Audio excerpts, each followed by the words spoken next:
Hello, and welcome to PIL Webinar 64, One Solicitation to Rule Them All.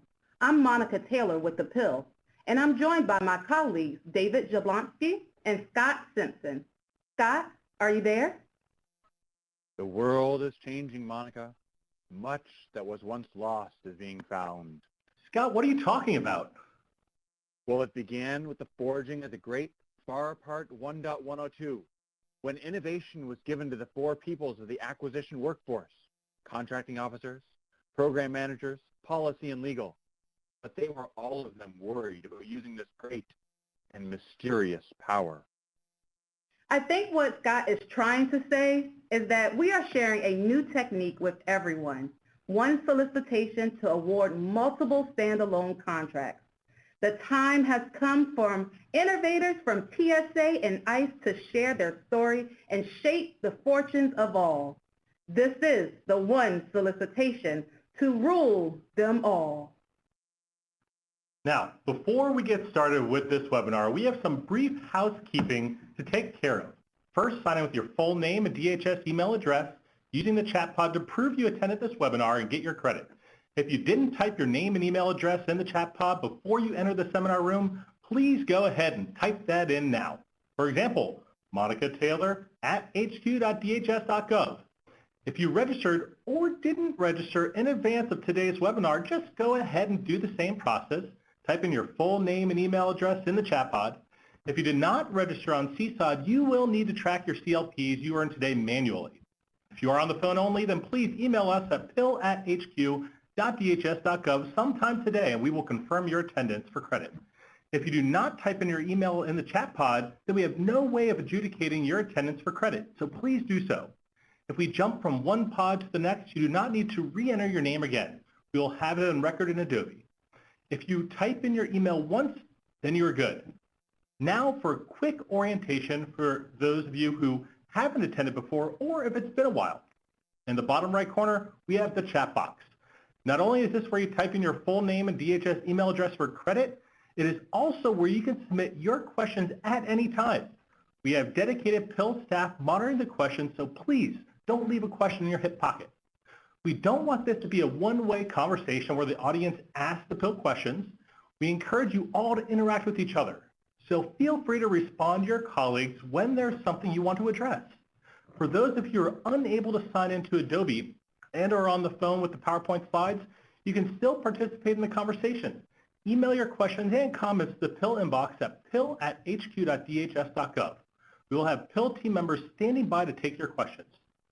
Now on the bottom middle of the screen is where you can find some helpful PIL links. To the top right, you can find the downloads box where you can access and download the documents we'll be going over today at any time. Just click the upper right-hand drop-down to download all. You'll see some poll questions throughout the presentation, so keep an eye out and be sure to respond. In fact, there's 2 up right now for you to respond to. Finally, there's a full screen option. Just click the square with the 4 little arrows to maximize, and then click it again to minimize. Well, now, previously on the PIL, Webinar 623 was titled Coach to Coach, Calling the Right Plays. This 1.5-hour webinar featured a team from the Immigration and Customs Enforcement. This team was able to take on the challenge of innovating the procurement process to purchase important cybersecurity services while receiving procurement innovation coaching from their very own local acquisition innovation advocate. You can find a recording of this webinar on the PIL homepage. On the line with us today, besides Scott, Monica, and myself, we are joined by Joe Furtek, Contracting Officer from the Transportation Security Administration. Can you come on and say hi to everyone, Joe? Good morning, everyone. And we also have Tracy Riley, Contracting Officer from the Immigration and Customs Enforcement. Can you come on and say hi to everyone, Tracy? Hello, good morning all. We'll hear more from them soon, but first, let's go over the poll questions. all right, well, the first one we asked was, what is your primary role within the acquisition community? And it looks like we've got a pretty good, well, there's a lot of program managers here today. I've got 53% program managers, about 34% contracting officers, contract specialists, and then a couple of small business analysts and some others. Great to have you all with us today. We also asked, how many PIL webinars have you attended? And it looks like there's a bunch of first-timers here, about 29 people for the first time, so welcome. There's over 100 people that have been here for more than 2 to 4, and lots of people that have been here 5 to 7, 8 to 10, even 39 people who've been here for over 10 webinars. So welcome back. Now, we are extremely lucky to have with us Polly Hall. Polly is a PIL alumni and currently the Senior Advisor to the DHS Chief Procurement Officer, and she's going to kick us off with a tone from the top. Polly, thanks for being with us here today, and take it away. Thank you so much, Scott, and good morning, everybody. Thanks so much for being with us today. As Scott shared, I am definitely a PIL alumni, and PIL will always be near and dear to my heart. I am actually super excited to be back to participate in this 64th PIL webinar. And my Lord of the Rings, have I missed being a part of these webinars. There's nothing quite as exciting as production day here when we're together with all of you and our awesome DHS procurement teams, helping them share their stories. I'm a big advocate for the PIL's role in supporting our acquisition workforce, in supporting you, in supporting us, as we test procurement innovation techniques and then provide platforms like today's to support the sharing of those outcomes with the larger procurement community here at DHS. I think these trainings play a really important role in equipping and empowering us as an acquisition community to bring our creativity to the table and to find ways to streamline processes and take smart risks in trying new approaches that we believe will result in more effective procurements with better mission outcomes. And that's exactly what happened in the procurements that we're going to be sharing today. As David mentioned, during this webinar, you're going to hear from 2 procurement teams, one from ICE and one from TSA, and thank you so much to Tracy and Joe for being with us to share these stories. You're going to learn how they utilize this new procurement innovation technique called one solicitation to award multiple standalone contracts in a really great creative way, by the way. These stories that the ICE and TSA teams are going to share are notable not only because of this new innovation technique that they're going to tell us about, but their procurements are also an excellent example of how, as a DHS procurement community, we can put our 4 strategic priorities in action. These teams managed to meet all 4 of our CPO's priorities: to prepare and empower our people to excel, to energize our partnerships through collaboration, to inspire innovation, to enhance our mission capability, and to enrich the DHS procurement experience. So thank you, Tracy and Joe, for being the acquisition professionals that you are, for being empowered to make these recommendations to your program offices, and for working through new ways to streamline our process, improve our outcomes, and have a better experience throughout. All of us at DHS in the procurement community can use innovations like this to reduce the time we spend on administrative processes and to enable faster delivery of services and products our customers need and our mission demands. Overall, that improved experience of the procurement process will be a benefit for everybody. This one solicitation to award multiple standalone contracts rather than competing orders separately created efficiencies in the process by reducing the administrative burdens on obtaining reviews and approvals for multiple solicitations and award, as just one example of an improved mission outcome and process outcome. The decisions to combine these requirements into one solicitation were not made independently by Tracy or Joe. They made those decisions together as a team with their respective program office managers and their legal advisors. Likewise, the efficiencies gained by combining these solicitations could not have been accomplished by any one member of the team alone. Infusing procurements with innovative techniques to streamline the process requires collaboration across the entire team, ideally early and throughout the process, as these teams demonstrated. As we work across our lines of business, I encourage all of us to be open-minded about methods that may differ than how we would typically approach similar acquisitions. The diversity of ideas, of experiences, perspectives, and plans that we each bring to the table strengthens us, and it allows us to learn from one another in ways that we that make our acquisition community a powerful enabler of mission. I know that is what brings me to work each day, that drive to contribute to something larger than myself, to serve our mission through the procurement process. Is that part of your call to service as well?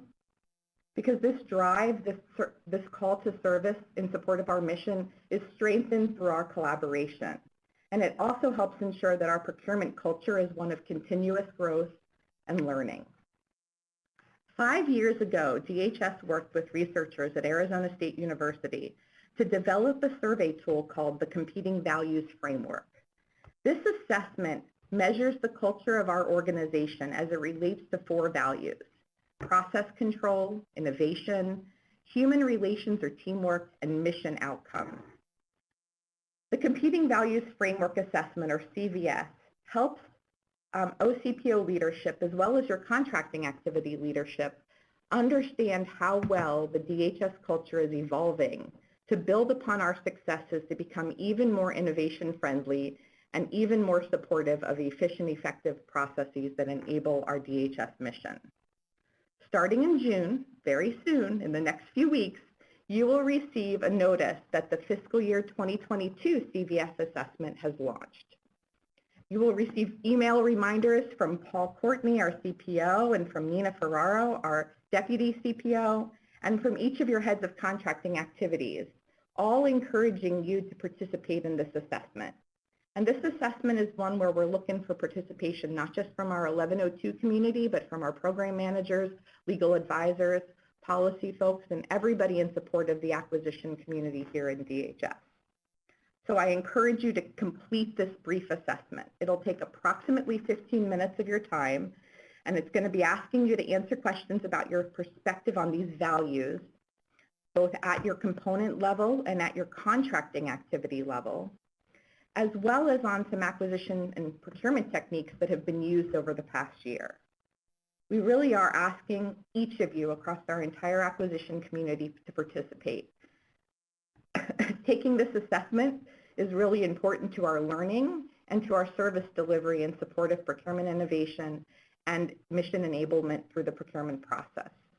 In order to get the benefit of the assessment, we really need you to be candid with your responses, because your candidness and your honesty are going to allow us to understand the true perception of our values across our department so that we can continue to be even more innovative and flexible as business advisors to our customers in support of our mission. So thank you in advance for taking the time to complete that survey and make your voices heard. Well, in closing, I am going to say that I am sure you're done listening to me and much more excited to hear what Tracy and Joe and the team here at the PIL are going to share with you today. I want to thank Tracy and Joe for coming and taking the time to share their stories. And I want to thank each of you for taking time out of the day to join us, to learn from these experiences and to consider how to apply them to your own procurements and your own acquisitions. Hope you enjoyed this session today. Please feel free to share your outcomes with all of us as you implement what you learn in new ways that are each uniquely your own. Oh my goodness. For now, I'm going to turn it back to Scott and Monica. Let's get underway. Thanks very much, Polly. Really inspiring words, and we always appreciate you dropping by. All right, we're going to jump right into the content on slide number 1 now. Today, we're here to talk about using one solicitation to make multiple standalone awards. This is different from when you award a multiple award IDIQ or BPA, because in that case, all of the IDIQ or BPA holders have the same set of requirements. So think about DHS's First Source 2. Everyone there is providing the same IT requirements. But here, using one solicitation to make multiple standalone awards, there can be many different requirements, and each one has a different trade-off with potentially a different awardee, but they all came from that one shared solicitation. We're going to hear lots more about that throughout the webinar.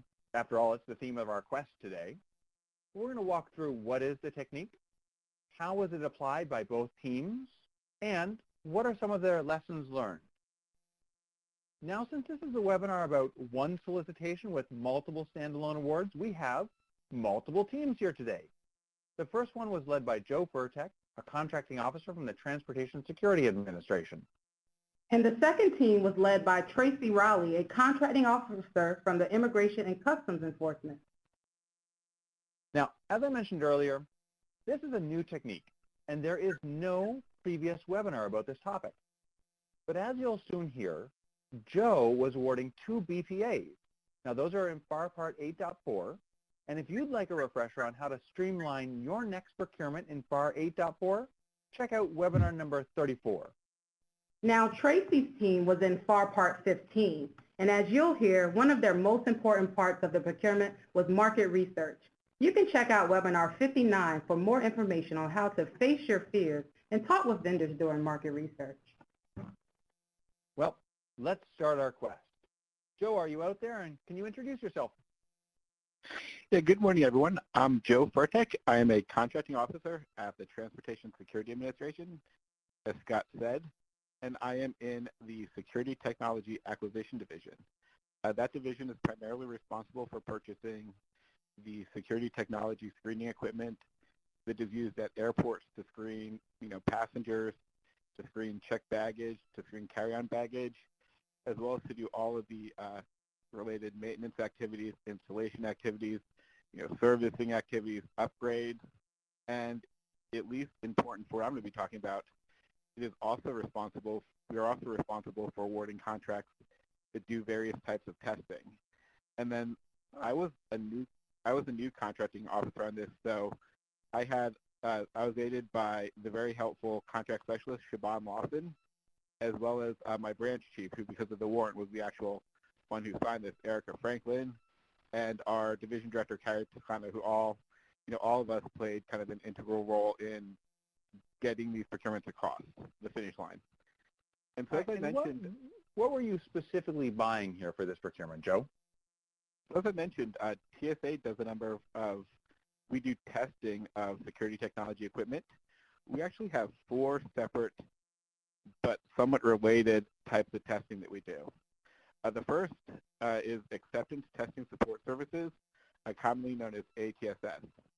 And that involves testing, basically screening equipment at the factory when it's first manufactured to make sure that it meets the required specifications, as well as at airport locations when the equipment is installed or moved. It's very important to make sure that it's still detecting what it's supposed to detect. The second type of testing is known as Integrated Testing Support Services, or ITSS. ITSS is primarily focused on testing the baggage handling systems. Baggage handling systems are large systems of basically baggage scanners, conveyor belts, diverters, resolution rooms, computer systems that are responsible for checking or for inspecting checked baggage, after it's checked in but before it gets on the plane. And because of the amount of and complexity of all the interrelated parts, these systems need to be tested as a whole.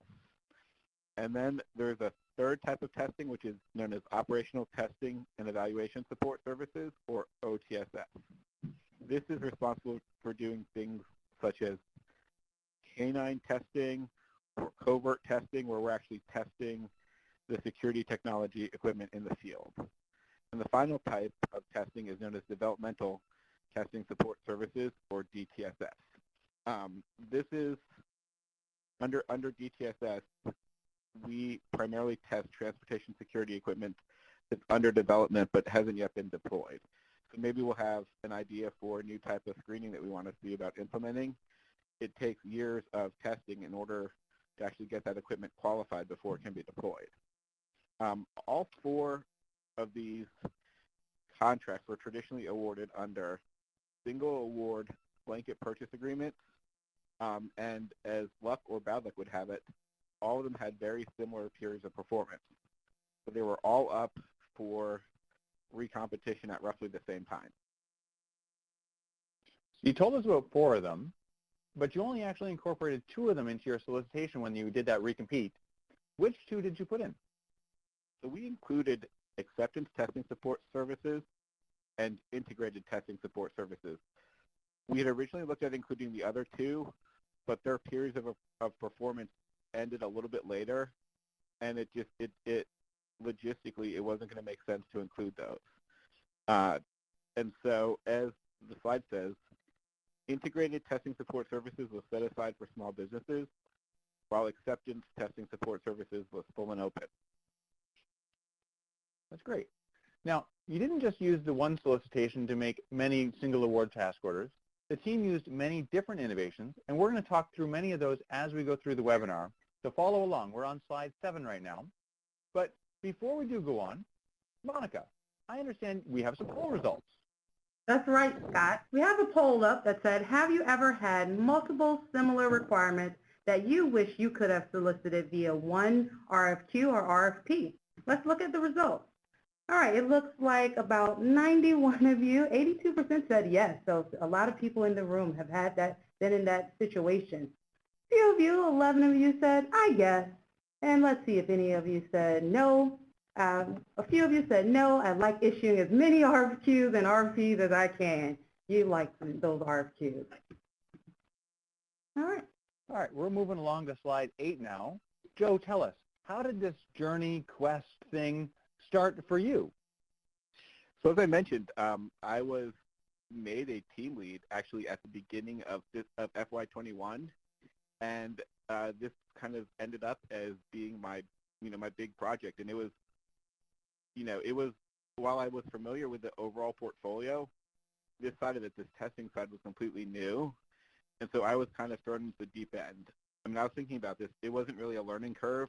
It was almost a learning, it was almost like a learning wall.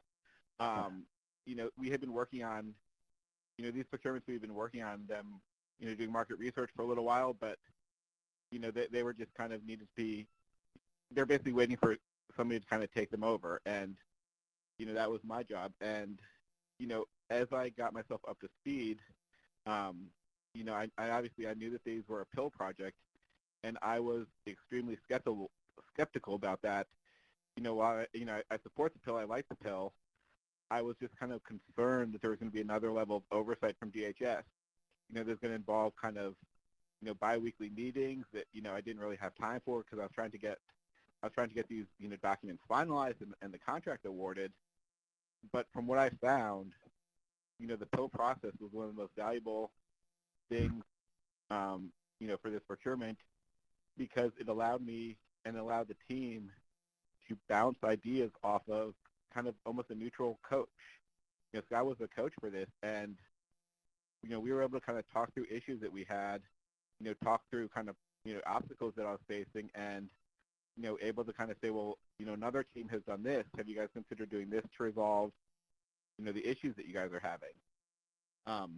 And that's actually how this innovation technique came up, is that we're talking about the fact that we're going to be issuing multiple solicitations, and the fact that I was kind of concerned because obviously when you're trying to issue at the time 4 solicitations at once, for very similar requirements, you're concerned about having to go through 4 separate review processes, plus you're worried about making sure that the clauses are consistent. And Scott mentioned during one of our meetings, why don't you just do one solicitation? And it was kind of a eureka moment where the light bulb went off in my head, where it's like, well, why don't we do that? And we looked into it, kind of talked to my branch chief, my leadership, legal, and it was kind of almost a non-controversial innovation technique. Once you kind of explained it, everyone was like, well, why don't we do that? Yeah, so I remember, we talked about having the one solicitation with many awards, but it actually led to one solicitation for a lot of other things too. So what did that one solicitation entail for you? How many other documents did that roll down to that you could consolidate for both ATSS and ITSS instead of recreating the wheel? So we were able to consolidate quite a few documents, actually. We were able to consolidate, instead of doing, 2 solicitation review boards, we were able to do a single solicitation review board, which I'm not sure how other agencies did this, but, the dollar values of these contracts were, or the estimated value, based on the IGC, was going to be north of $100 million, and for ATSS, and potentially north of $80 million for ITSS. So our solicitation review board is at our HCA level. And so being able to do one solicitation review board really paid dividends because we only had to go through the legal review process once. We only had to go through the policy review process once. I only had to get level above review once rather than having to get, two separate level above reviews. And, my concern as a contracting officer is always, okay, if we're doing two sets of documents, what if there's any sort of conflict between them? What if somebody raised a comment in one document but they don't raise in the other, and we end up with kind of different terms? But it was things like, while we ended up getting PSR waivers, we were able to kind of consolidate some of those documents and, potentially kind of use some unified market research as well. Now, you still had to do some multiple documents. You were telling me earlier you had to do 2 DNFs and 2 APs. So why did you have to do some documents twice but not others? And some of it, there wasn't really a hard and fast rule, but some of it just depended on the review level. Because the value of ITSS was lower, some of those documents didn't have to go to DHS. And so in some cases, we ended up just doing those separately. And then for the acquisition plans, because they're really two separate parts of the same program office that were involved in this, it just didn't make a lot of sense to consolidate the acquisition plans. But it still we were still able to kind of, leverage this a little bit because we used basically the same template document. And so we were able to work from the same document. That's great to know. All right, we're on slide 9. We're about to move on to slide 10, but Monica, I think we've got another poll out there. We sure do. We asked, how long do the pre-solicitation approvals take on your procurement? So it looks like let's see what most are saying. Most are saying 2 weeks. I see about 15 people said it. Some said 3 weeks. A lot of you actually said over a month. Actually, most is over a month here. 98% said over a month. Wow. Wow. Over a month. So how would you like to save time by doing 2 solicitations in one and save yourself that month of reviews? There you go. This is the power of this solicitation we're talking about here. All right, we're going on to slide 10 here. You had a 2-phased approach here, and your first phase was the most important. Tell us briefly about that first phase. So our first phase was a demonstrated prior experience. And so this was where we're interested in kind of fleshing out whether the offerers had done any sort of similar, had similar experience from the past. Yeah. All right. And then that was all. And now let's just. Sorry, go ahead, Scott. I was just going to remind people that this is a FAR 8.4 BPA, and these are fairly big procurements, right? He talked about 100 million for ATSS and 81 million for ITSS. Those are big numbers. Let's move on to the next slide. We're on slide 11 now, and we're going to jump right into that first phase that you were talking about. So phase 1, you had demonstrated prior experience, and you put this out on GSA eBuy. You received 4 quotes for ATSS and 7 quotes for ITSS, so those are good numbers. And you didn't have a big page count for either. 12 pages for one, 10 pages for other. For phase 1, the demonstrated prior experience, you used the interview style questions you can see on the screen. These are the actual questions. Now, you had different questions for ATSS and ITSS, so tell us about your questions. So our questions, well, ITSS was a little bit simpler, so the ITSS questions were just a little bit more streamlined, but they basically were trying to obtain the same information. And one of the big concerns we had going into this was these contracts had traditionally been provided by basically the same contractor who had been providing the services for 10 plus years. And so one of the concerns that I kind of had to work with the program office in drafting these questions was, how do we make sure that these questions aren't limiting other companies from applying? And so what we did, and you can see this in question 1, was in a lot of places we added, or similar services to kind of broaden it up so that we could get as many, at least for phase 1, we could get as many offers as we could who were willing to and ready and able to compete. I really like that, broadening the competition using demonstrated prior experience like that or similar language. And what a lot of people don't know is that an advisory down select just by itself can increase competition. Because that first phase is so light, It's very cheap for vendors to submit a proposal so they can take a chance on your quest. They can dip their toe into the water and see what happens. All right, we've got a question in the chat, and they asked, Joe asks, Joe, how were responses evaluated for these open-ended questions? Joe, how did it work for you all? So that's actually a good question. So we use confidence ratings. For phase one, we actually used confidence ratings of pass, fail. And so we, it was a matter of having the technical team look and say, okay, is their experience really on point? Do they actually have the experience, have they actually expressed that they would be able to successfully perform this work? For HSS, we actually had all 4 offers were able to proceed to phase 2. While for ITSS, we actually had, I believe, only 5 of the offers proceeded to phase 2.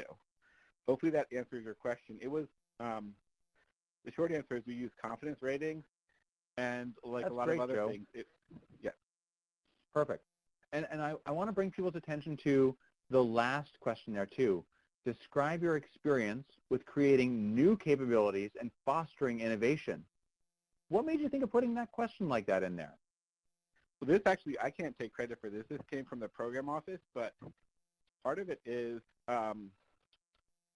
currently, previously ATSS and ITSS had been combined into a single BPA. And so based on our market research, we were separating them into 2 separate requirements. So this was going to be the first time that we're actually going to award an independent ITSS contract. And also, this was kind of the first, we were using a statement of work, and part of this was kind of designed to see, maybe for the next competition, does industry really have the ability to innovate?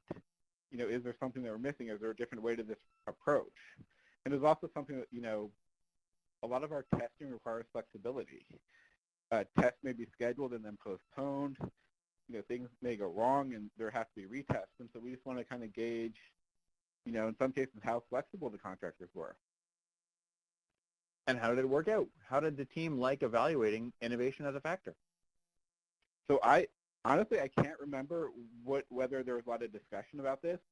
I think they were more focused, well, they focused on all the questions, but, it was a good question to ask, but I don't know that if it really tipped the balance for anything. All right, that's good to know. I think we're going to hear more about that in the next story from ICE.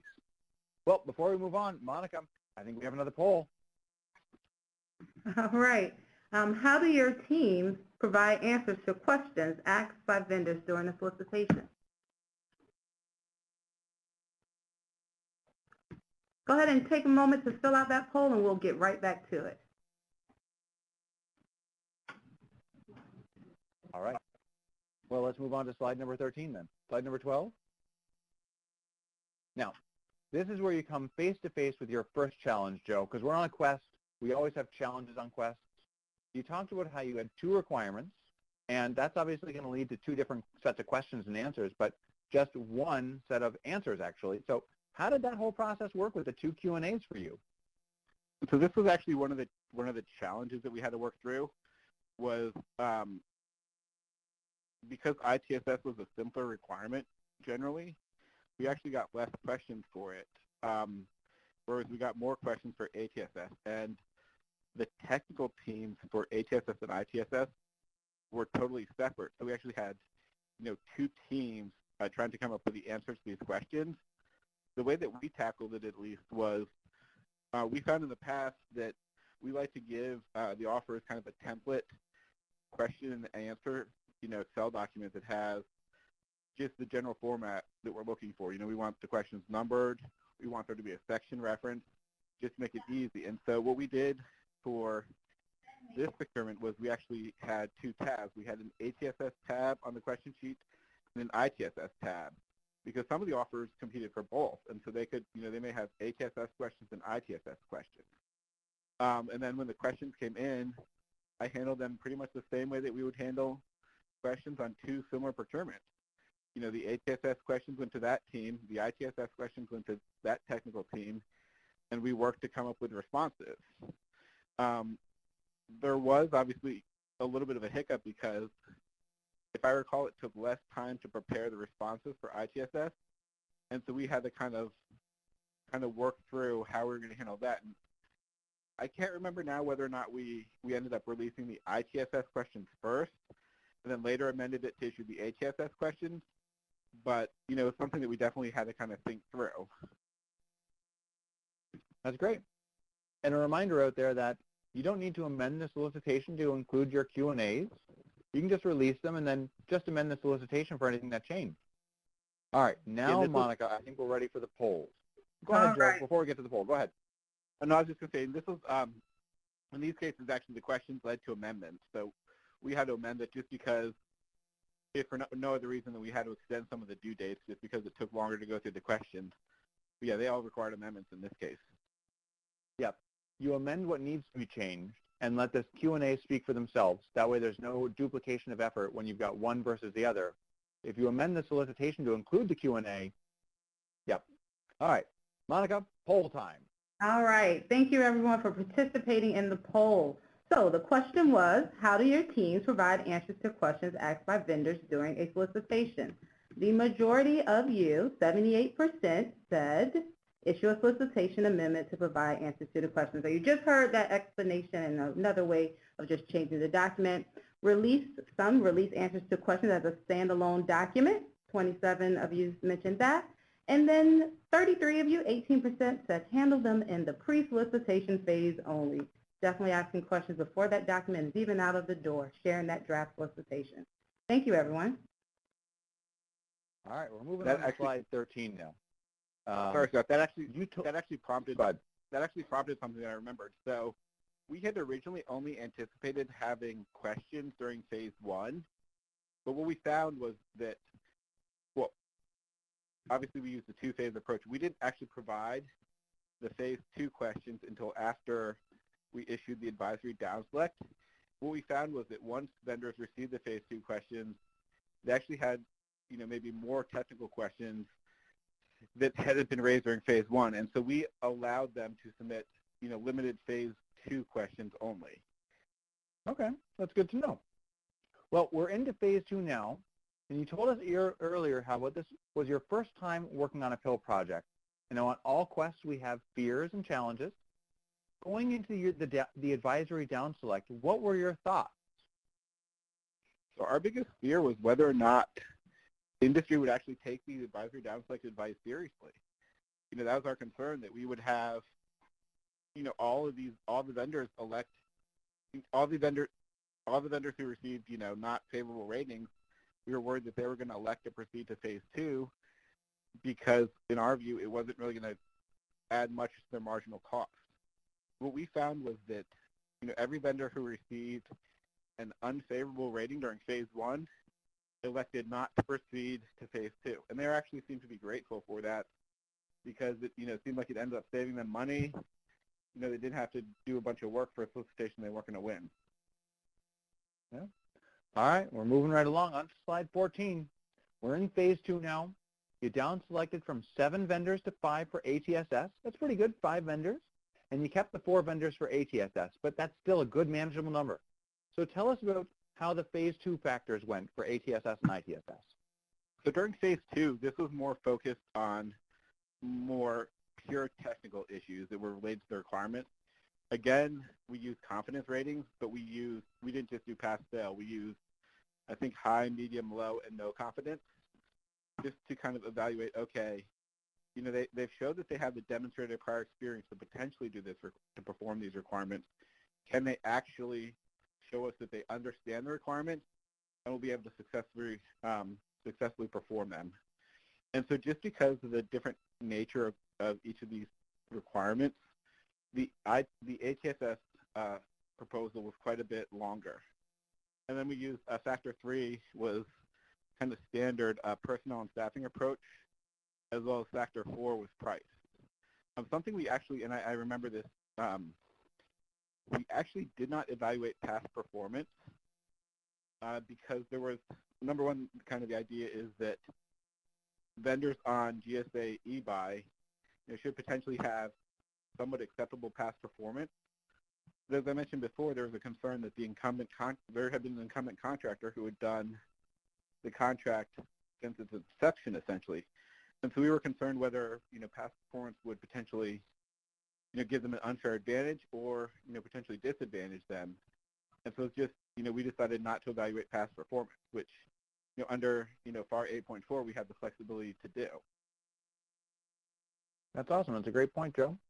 Now I want to point out here too, you had, although the Factor 2 title was the same, management and planning, they were different points for each one to answer. ATSS wrote to one set of points and ITSS wrote to another set of points. But for Factor 3, they were writing to the same set of points for the personnel and staffing approach. Correct, yes. Other than we actually had them do a little bit more for ATSS, but generally, yes. Excellent. All right, we're moving mosey along to slide 15. All right, let's get into some of the benefits that you gain from having one solicitation with multiple standalone task orders. Now, one thing you said really helped was just having to cross that one review stream to do it one time. So how was that helpful to you? I mean, that was incredibly helpful. I mean, especially, we were trying to get these awarded as quickly as we can, and not having to go through multiple not having to cross multiple review streams was, I can't, stress how helpful that was.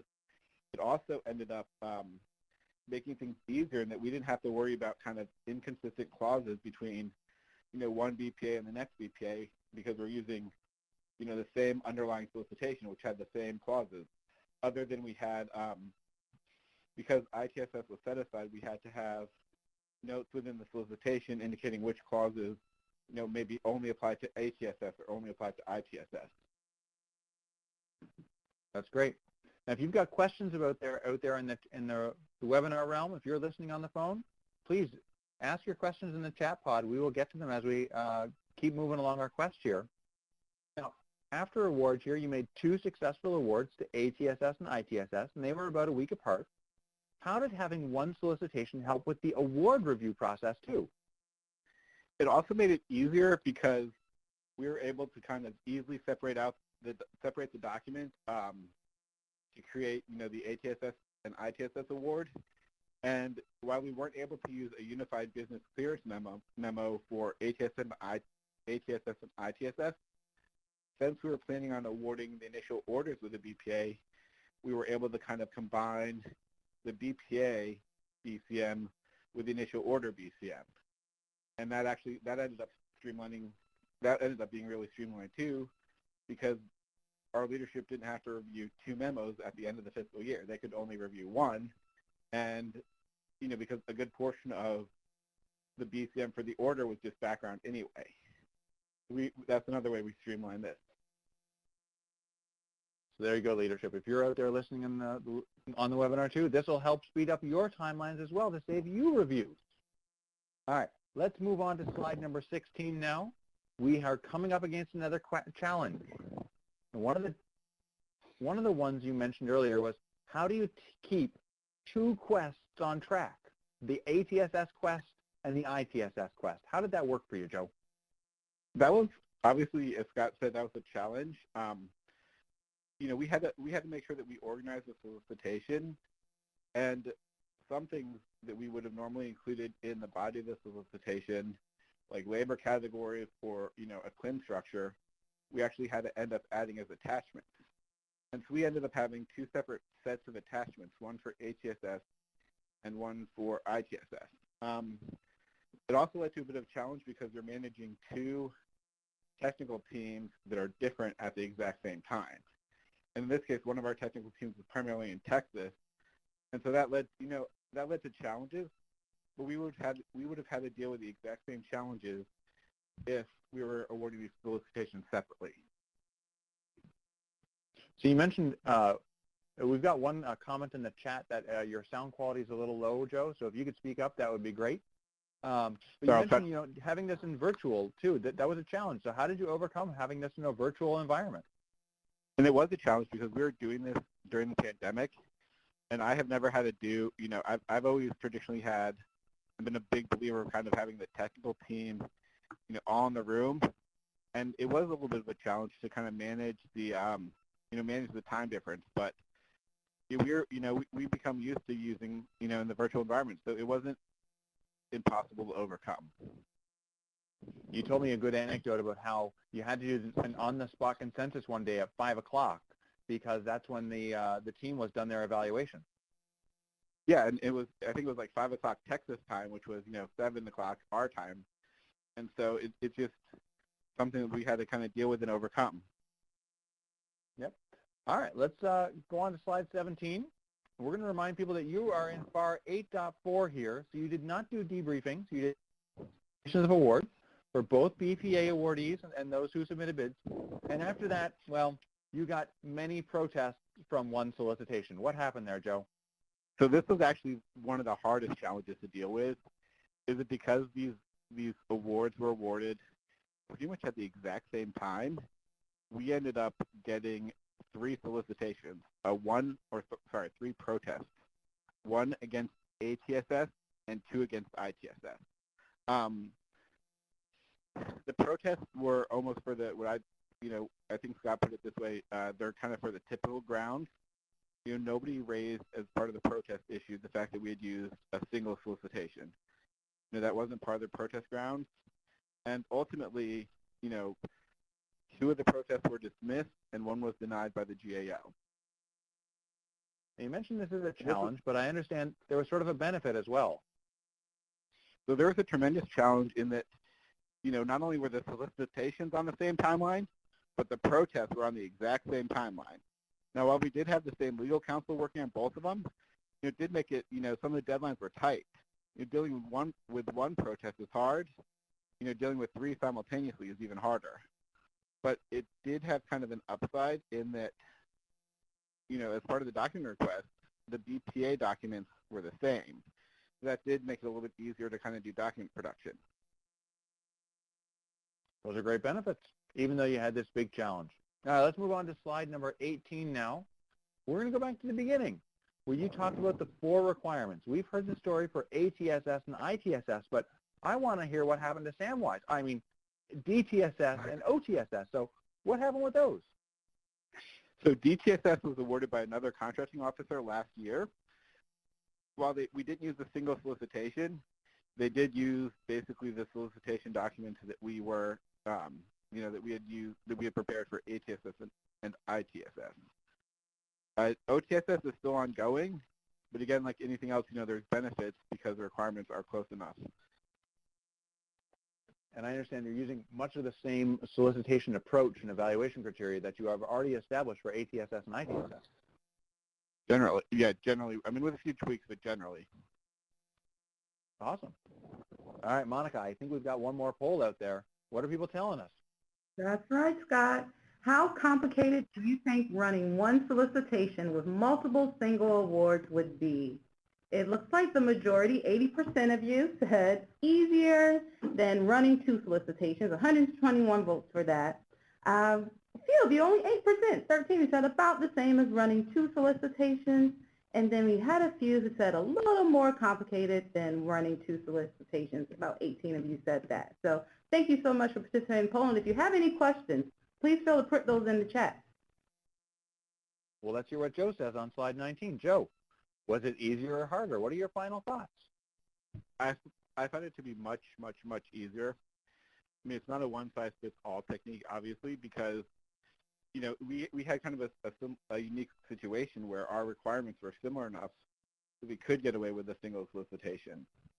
The big thing was that it saved a lot of time on the document preparation and review phase. There's a challenge of having to make sure that you know how to organize the attachments so that it's clear to industry what applies to one of the requirements and doesn't apply to the other requirement. And that was kind of a fear that I had was, would industry understand what we're trying to do? And industry had no issues with utilizing a single solicitation for multiple awards.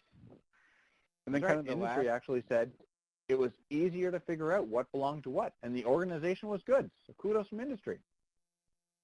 And then for the big thing, kind of one of the later lessons learned is just, when you're kind of preparing the final award document, you just have to be a little bit more mindful of what's separate and make sure that you separate you remove the clauses and things that you're supposed to remove from one of the documents or include it in another document, and you make sure you don't have any artifacts, left over in the document. But that's just, that would happen no matter what. Well, thanks very much, Joe. This has been really great. Really appreciate you joining with us. I'm going to turn it over to Monica now, and we're going to move on to the next story. Joe, have a great day. Thank you. All right. So the quest continues with Tracy Rowley, a contracting officer at ICE. Now, Tracy, tell me a little bit about your role as a CO there. Well, sure, Monica. I'm a contracting officer who supports HSI East, that's Homeland Security Investigations East Division. Okay. So thank you so much for being here, Tracy. All right, so I see that ICE had a requirement for some law enforcement investigative data subscription services. Tracy, could you tell me a little more about what you're buying? Yes, we had a requirement for database subscriptions that would link public records, open source data to law enforcement data and allow our special agents and officers to proceed with their investigations using those open source data and law enforcement databases. Okay. And so how were those services procured previously? So in the past, the services were procured as a sole source. So that was exciting for us this time around because we were able to compete this requirement or these requirements, which hadn't happened in about a decade. Wow. So one vendor, many years, over a decade, sole source.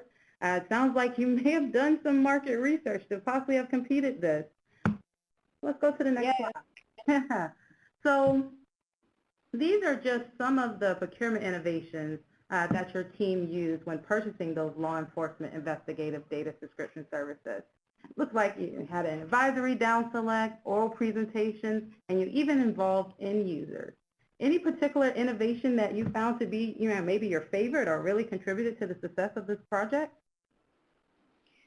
Yeah, I would say probably my favorite was involving the end users.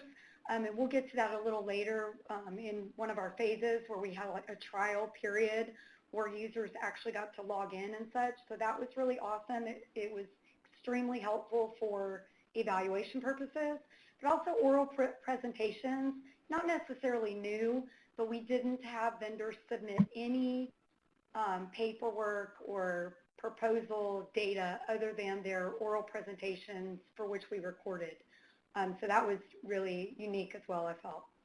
Okay, all right. Well, I'm really interested. I see on here that innovation as a factor. I'm sure people out there are interested in hearing about that, and definitely that technical demonstration that involving you end users. So we'll definitely talk a little more about that later.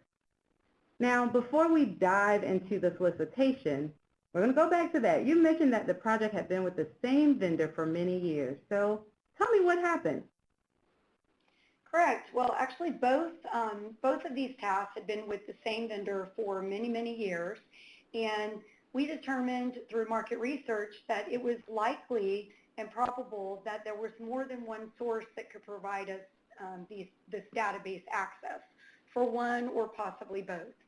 So what we ended up doing is we ended up having a long period, actually a spanned over a couple weeks of virtual industry days, for which we met with vendors, did one-on-ones, really did a deep dive on market research, and really dug into what capability was out in the marketplace, and then ultimately made the decision based on that research that we could compete these efforts.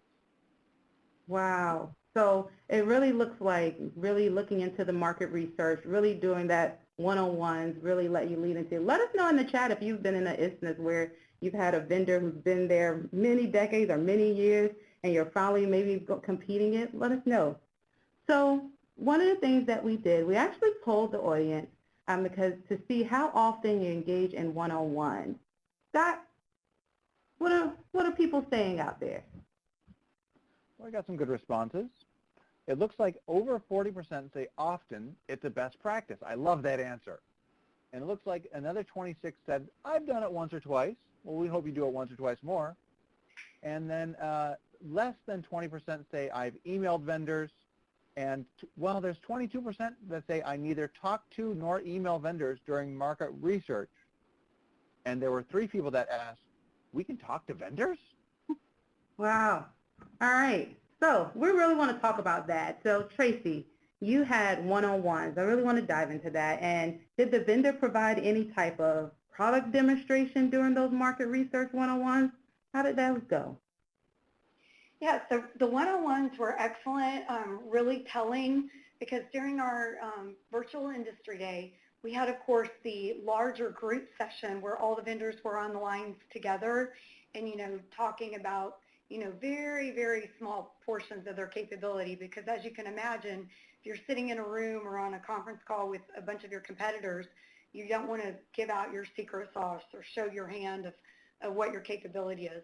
So if you do not do one-on-ones during market research, I think you're really restricting yourself and not getting the good detailed information you can receive, because they will not open up and tell you all about their capability, because they don't want to, competitively harm themselves. But once you get them one-on-one, and that's when they want to shine, and they give you the full gamut of everything that their system can do. And yes, they did do demo, kind of over the shoulder, if you will. We watched the screen while they ran, searches on certain items, looking for whatever, and showed us those results. So they would never do that in front of their competitors. So it was really telling. Wow, Tracy, that's so powerful. Hopefully those out there or those who said they haven't done it, they may consider doing it. So with this project, going through that market research, it seems like instead of going through the hassle of another sole source justification, the team decided, hey, if they could possibly do the work, let's compete it. So thank you so much for sharing all those lessons learned from the one-on-ones. Now, ultimately, what was the ultimate result from the market research? The ultimate result was that, yes, we could compete, and we did not proceed with the sole source. We did a competition, and I've been watching the chat, and I would like to respond to just one. Somebody asked about the whole decade thing and how an incumbent, or has anyone had an incumbent that's won that often? Let me clarify for all. It was the last 2 contracts. They were 5-year. They were base period and option periods. So it was the last 2 contracts and only ones I believe that have existed. So that might clear up a little confusion as well. But yes, we did ultimately compete it. All right. Thanks for that clarification. Sure. So armed with all of this knowledge and results from market research, and we know that the market changes every day. The market is ever changing, so that's why we do that market research. Your team decided to use that one solicitation to award up to multiple standalone contracts, 2 separate contracts. So tell me a little bit about your evaluation approach. We already said it's the FAR Part 15 requirement, Part 12, $30 million for that Task 1 and estimated $16 million for Task 2, and award was only 80 days from solicitation release. Tell me a little bit about that, your Phase 1. Sure. And if I hadn't mentioned before, if folks on the line or even you guys don't know, this was a PIL project. So this was my first acquisition to work directly with the PIL, and it was a great experience. So I'll just give that shameless plug for the PIL right there. But during Phase 1 oral presentations, we set up meetings with the vendors, and they did their presentation to us, and we recorded those presentations. During that time, during their presentation and then a little bit afterward, there was a session or a little 15 minutes question and answer type. Basically, if we had questions about how the system worked, et cetera, we would ask those at that time. Then we had an advisory down select where we basically let vendors know. I issued a letter to each stating, we do believe you should move forward and you're a viable competitor for Phase 2, or the government does not feel that your capability meets our requirement, and you would likely not be a viable competitor. And when we moved to Phase 2, they all took our recommendation. Okay. So that was good. All right. So Tracy, we have 2 questions in the chat here, and we'll cover them really quickly. Did your current contractor present any data? I'm assuming they were part of the market research as well. Yes. If they're speaking of the incumbent, yes. All right. And then the other question, how was the requirement procured prior to the current competition? So when it was a sole source, what FAR part did that, how was that procured? Well, I mean, just the regular way. It was procured via SSJ, et cetera, et cetera. I didn't award the original and nor the second one, so I can't really speak to all of that. But it was properly awarded as a sole source with a justification signed off at the appropriate approval levels. Okay. Thank you, Tracy. All right. So. Okay. All right, so it looks like your phase one, were offers able to were they able to submit for both task 1 and task 2, or did they have to pick one? They were eligible to submit for both. Okay, all right. So walking through that phase one, you have the one solicitation, for task 1, which was that online research tool, and then task 2, which was the license plate recognition. And they use the same evaluation factors. We just showed those evaluation factors. Now, this language here, right on the screen, is exactly what was in your solicitation. Tell me more about why that language was used. Okay, so the language was used basically because throughout our market research, we were very confident that task 1 could be competed. We were a little less confident on task 2. However, additional market research where we went back out to vendors and asked specific questions about task 2 and 2A, we did get more than one vendor that said, oh yes, absolutely, we can do this, we can do this. So we proceeded with the one solicitation. Okay. All right, and so I'm sure someone's out there thinking, all right, two tasks. Did you intend to have one evaluation team to evaluate the responses, or did you have 2? No, we did intend to and only had one evaluation team. And this worked for us because similarly to Joe's requirement, these requirements are very similar and work in conjunction with one another to support investigations. So that's important in my opinion. You don't want to be grouping a bunch of random separate tasks. They need to be similar or work in conjunction somehow. So that is why it worked for us. Okay, all right. So it looks like, I know TSA, Joe said they had 2 evaluation teams for their approach, but you had 1 evaluation team. So folks out there, it looks like there's many ways you could a team could approach this. So we talked about the oral presentations. Here, the first you had task 1, 6 offers, 6 presentations. Task 2, you had 2 offers, but only 1 presentation. I'm sure that numbering, people are saying, what went there? Tell us about those orals for that task 1 and task 2. Right. Okay. So for task 1, we did have 6 offers and 6 presentations. And then the oddball, the task 2, 2 offers, 1 presentation. That is due to government believing we were going to receive 2 offers or have 2 presentations for task 2. And then we were surprised when we only received 1. Okay, all right. And then when you did your oral presentation, and you still put it out there, right? You put that competition out there to see if someone could be able to do the work itself. Now, with the oral presentation, was there any interactive dialogue? Yes, as I mentioned earlier, we did have like a question and answer session, similar to if a company was holding a training and evaluators, had questions about the specific demonstration or the way a search was run or something like that, for clarity, yes.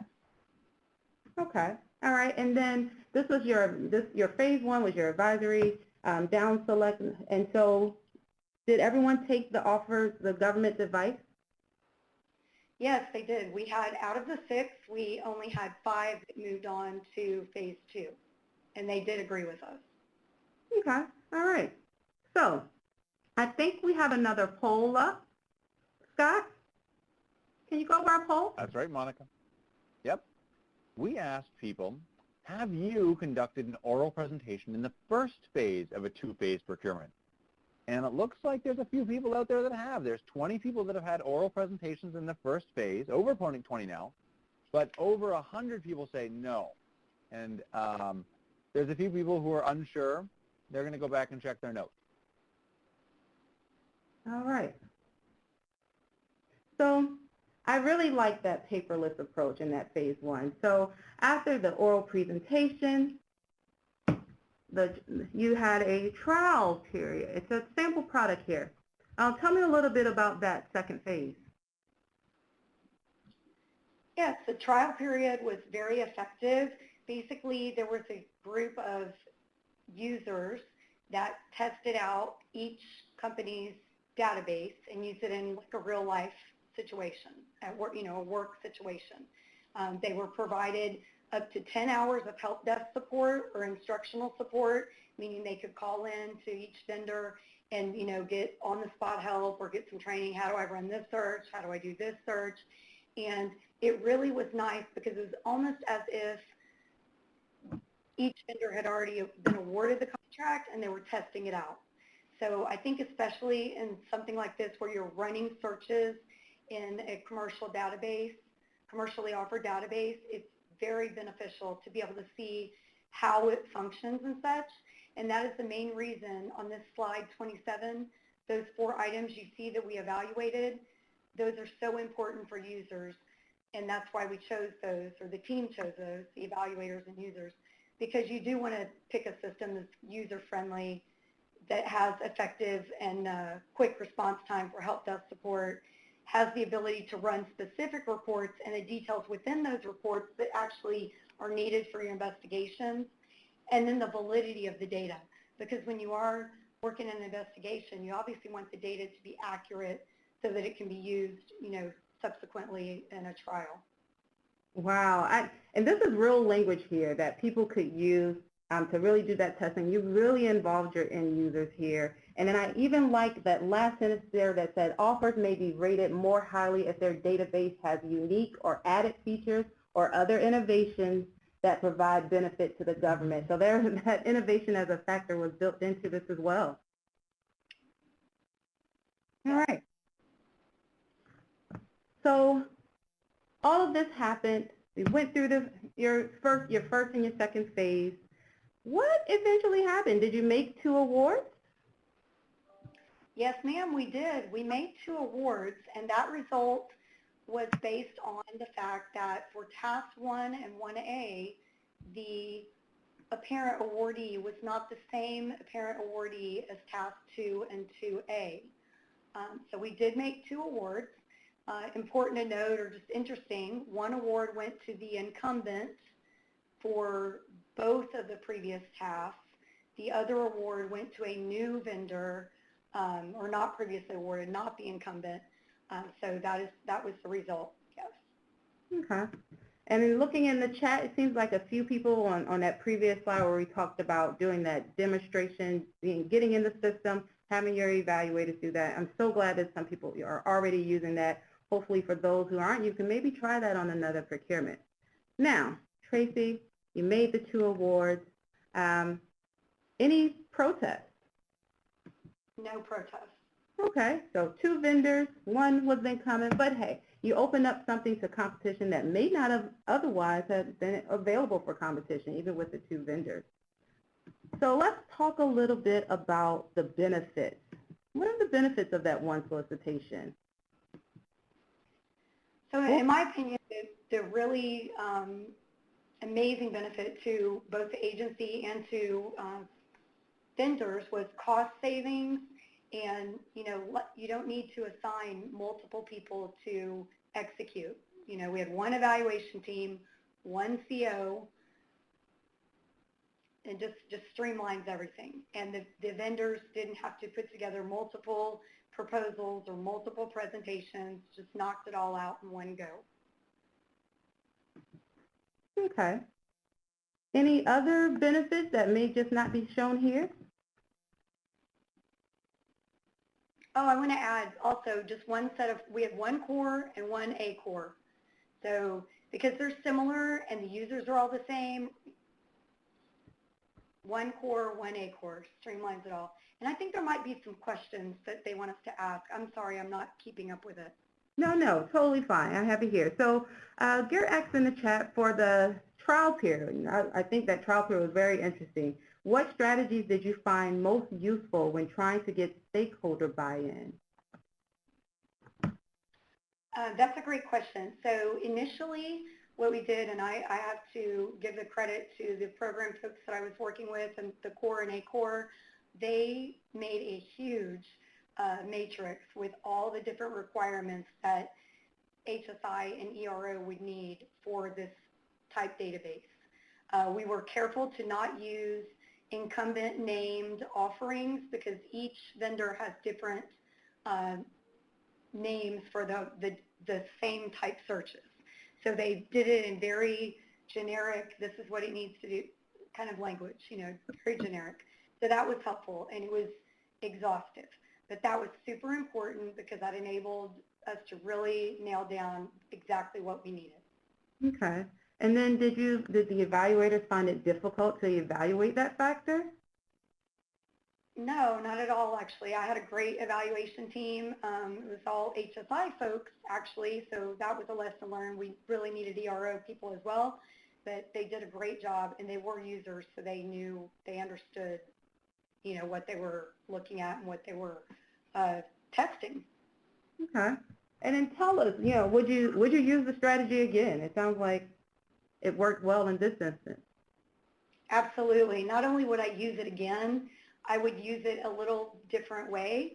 Don't really have time to go into that now, but just briefly, if I needed to award, if the agency had a requirement for more than one database, I would do the same thing, but maybe award to the top 2 vendors, the 2 most highly rated, and make 2 individual awards for that.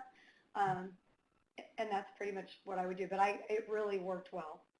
Okay. And feel free to expand more on what, you know, how you maybe do that differently.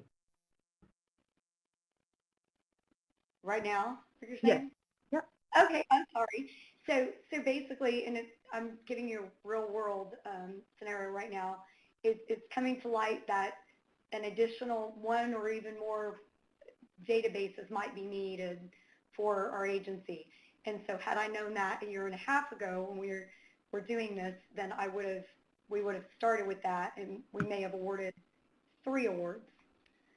So, so you're saying the market research has changed? Yes, exactly.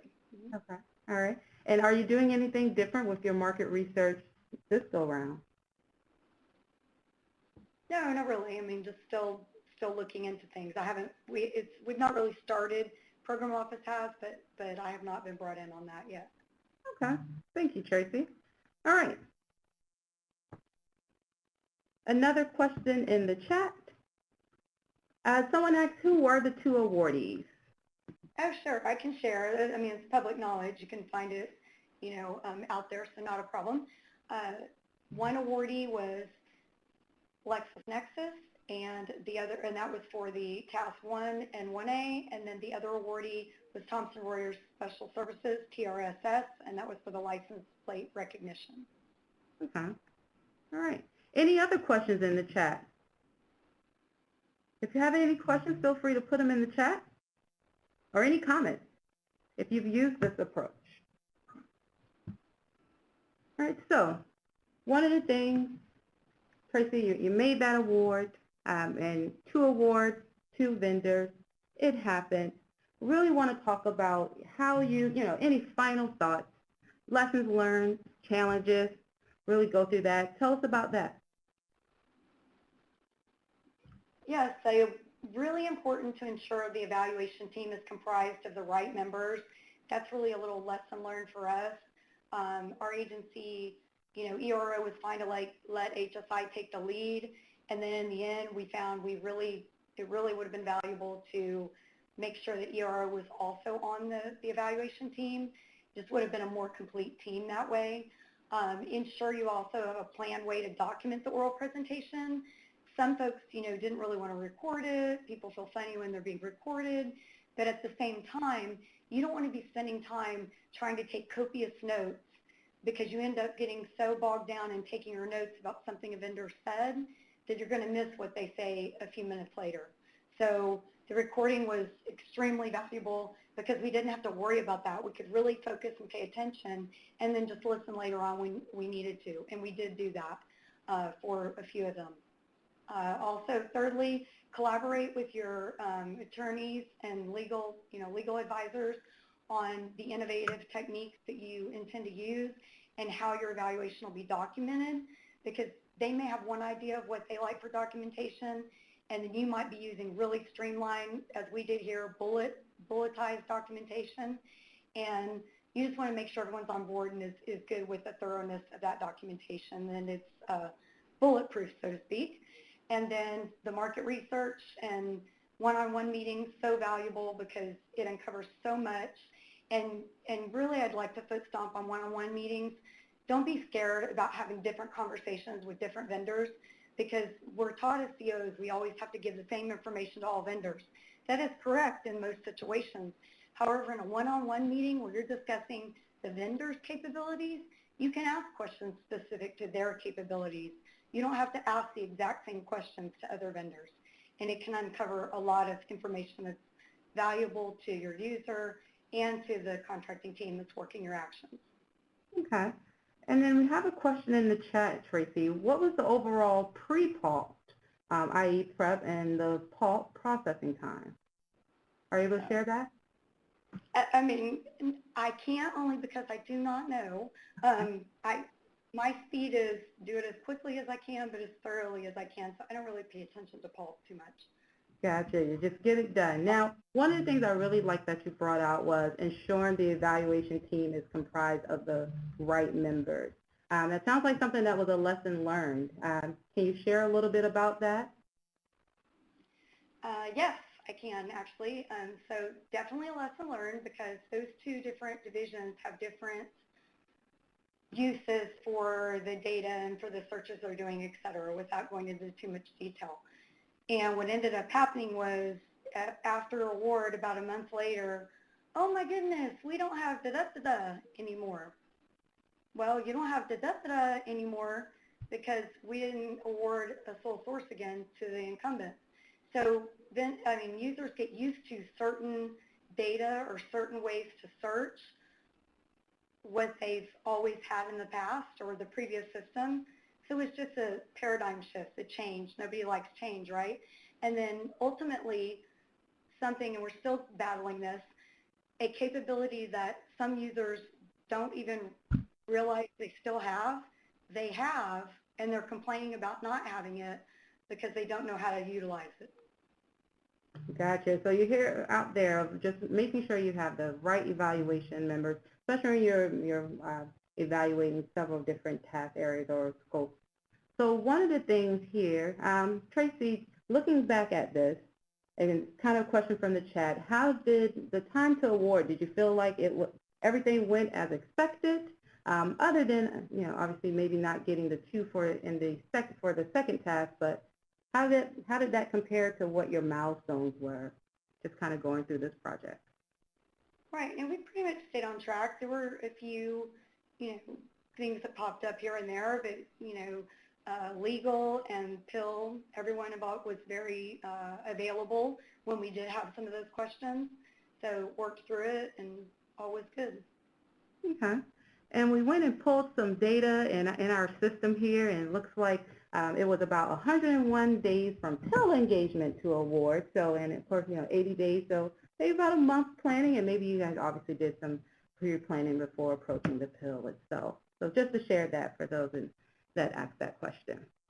Now, we know with FAR 15, CO has discretion of what their oral presentation record could be.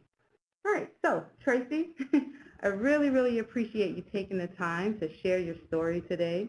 Any last or final words to anyone?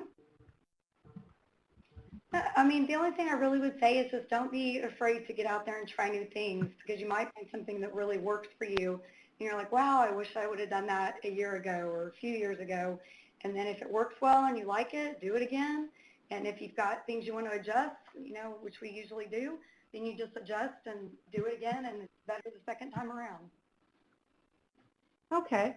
And so one of the things that we actually got a quote from industry, and they said from their perspective, it was nice because we only had to go through the evaluation and pricing once. So even industry really supports this approach. So hopefully people will consider using it. Thank you so much, Tracy. Such a powerful story. So, Thank you, Monica. thank you. So it sounds like the goal was achieved. Thank you, Joe and Tracy, for sharing. Do we have any additional questions in the chat? All right, so we had a poll up. Are we ready for that poll, Scott?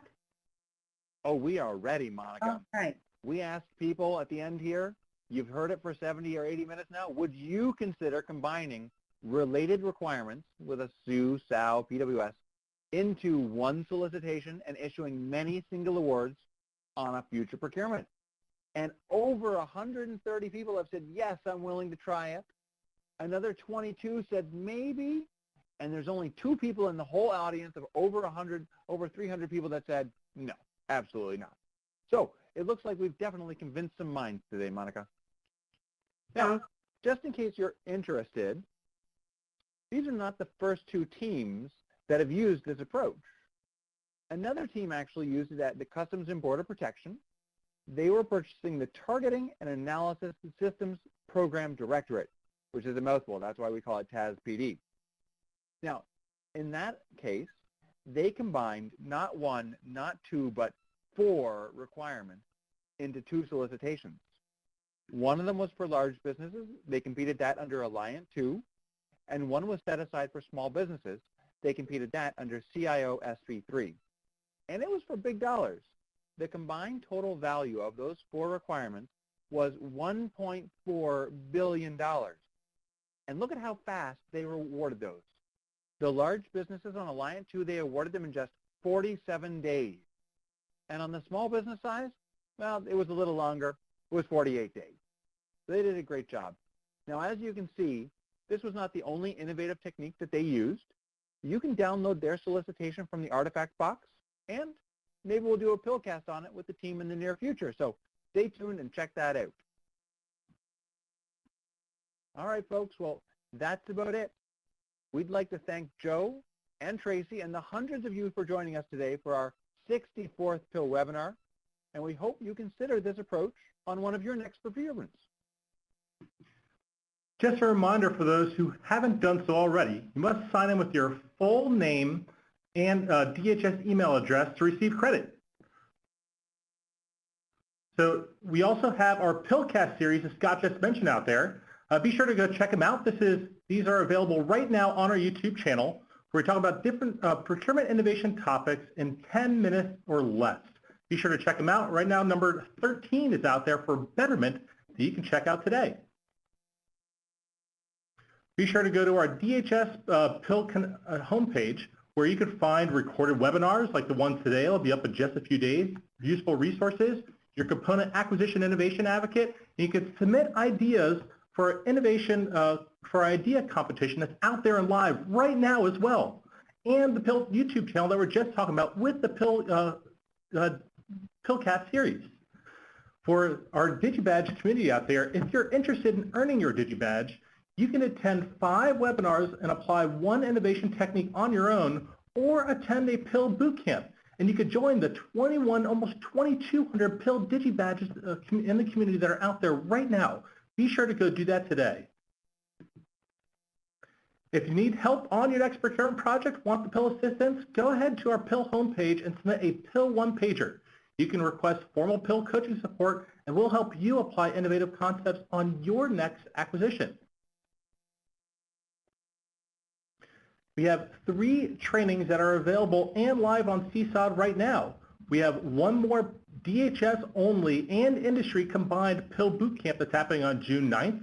We have our PIL bootcamp next level for all of you out there that have taken level 1 bootcamp on May 25th and June 8th.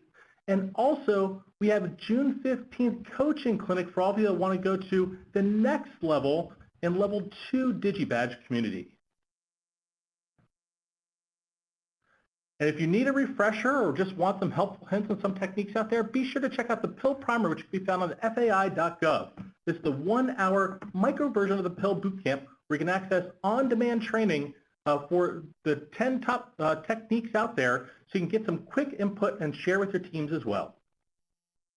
If you need some samples of solicitations, evaluations, GAO cases, links to the PIL webinar, go to the FAI.gov periodic table of acquisition innovation. You can find great resources on the innovative techniques that have been talked about in previous webinars, and soon you'll find the one that we talked about today as well up there once that's uploaded and a card is created on the periodic table of innovative acquisitions. And thank you everyone for joining us today, all over 300 people that are out there on the line for being with us. We look forward to seeing you at our next PIL webinar number 65. Thank you for joining us and have a wonderful day.